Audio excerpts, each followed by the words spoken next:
Hello guys and welcome po ulit sa aking YouTube channel Reg TV and ako nga po pala inyong Kuya Reg. At ngayon ang topic natin. Pag nasa isang relasyon ka, mahalaga na malaman mo kung ano yung mga ayaw ng partner mo para maiwasan mong gawin at hindi kayo magkaproblema sa relasyon. At dahil nga halos 90% ng mga viewer natin ay babae, kaya ang pag-uusapan natin ay kung ano yung mga 8 na bagay na ayaw ng mga lalaki sa babae.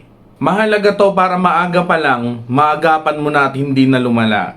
Dahil pag hinayaan mo lang na ganyan, baka magalit, mainis, or baka iwan ka ng mahal mo. So ano nga ba yung mga 8 bagay na ayaw ng mga lalaki sa babae? Number 1, pag bigla ka na lang, tinutopak. Ang mga babae minsan, tinutopak yan. Bigla-bigla na lang nagagalit, nang aaway, or nakikipaghiwalay ng walang dahilan. Minsan paraan lang ng mga babae yan para maglambing sa boyfriend nila. Para suyuin sila at para makita nila kung gaano sila kamahal ng boyfriend nila.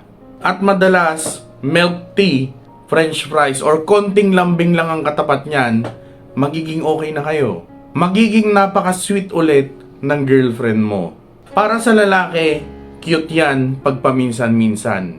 Pero kung inugali mo na, 7 beses sa isang linggo katupakin, iba na yun be.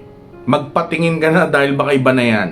Baka imbes na lambingin ka, hiwalayan ka na lang niya dahil maiirita na lang yung boyfriend mo sa'yo. Number 2, pag ginagamitan mo siya ng silent treatment. Iwasan nyo yung mga silent treatment na yan dahil minsan silent din yan na sinisira niya yung relasyon nyo.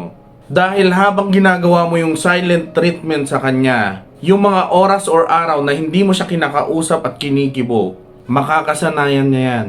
Lalo na kung manhid siya at hindi niya alam kung paano kasuyuin. At baka umabot pa kayo sa punto na baka ilang araw or ilang linggo na kayo na hindi mag-iimikan. Ang masama pa doon, baka maghanap siya ng iba na papansin sa kanya. Kaya kung may nagawa siyang kasalanan sa'yo, tawagin mo siya. Umupo kayo at pag-usapan yung dalawa. Para malaman niya kung ano yung mga nagawa niyang kasalanan or mali para maayos nyo. 'Di ba? Hindi yung bigla-bigla mo na lang siyang hindi kakausapin tapos siya naman hindi marunong manuyo. Paktay na ang relasyon nyo. Number 3, kung ano-ano yung mga sinasabi mo sa mga kaibigan niya. Iba yung pagkakaibigan ng mga babae sa lalaki.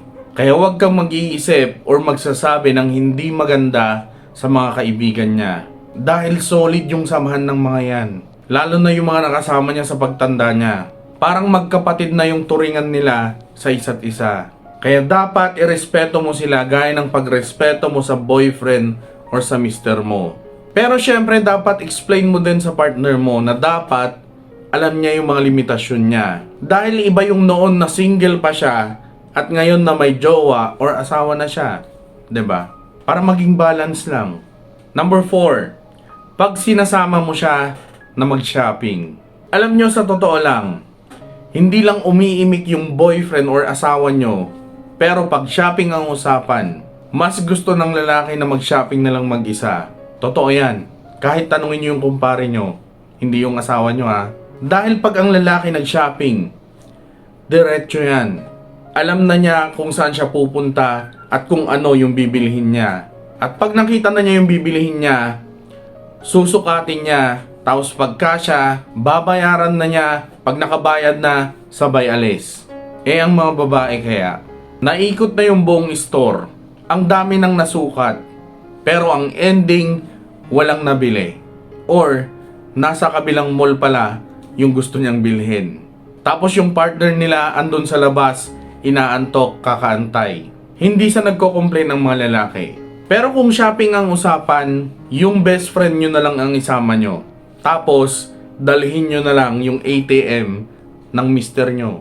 Mas matutuwa pa yung mister nyo yan. Promise. Number 5, pag hindi mo siya binibigyan ng sapat na space. Pag lumalabas yung boyfriend mo, makikipag-inuman kasama yung mga tropa niya. Or niyaya siyang maglaro ng basketball.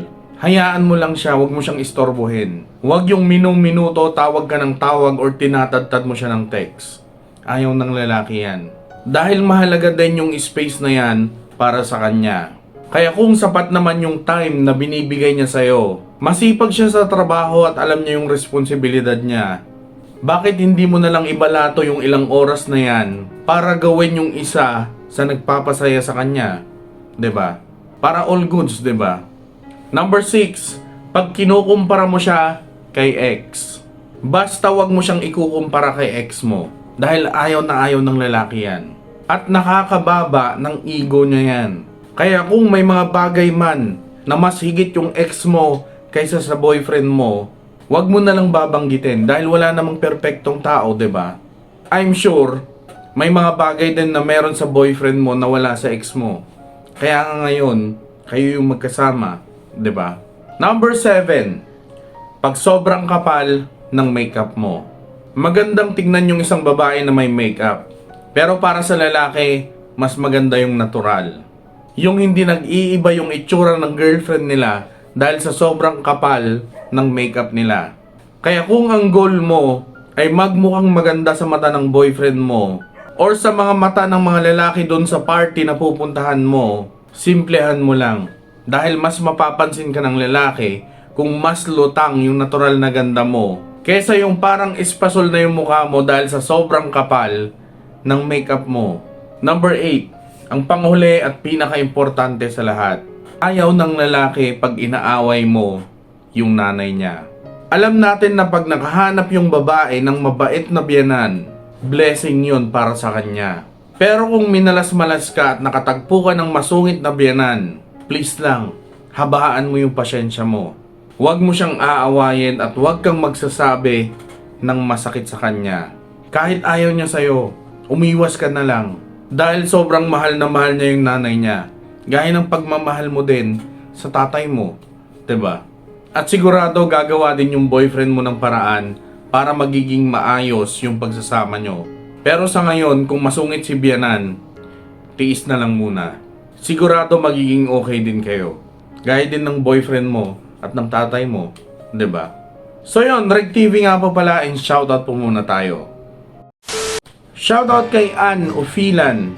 Shoutout din kay Marian from Jeddah, Saudi Arabia. Kay Annabel Putoy from Damam.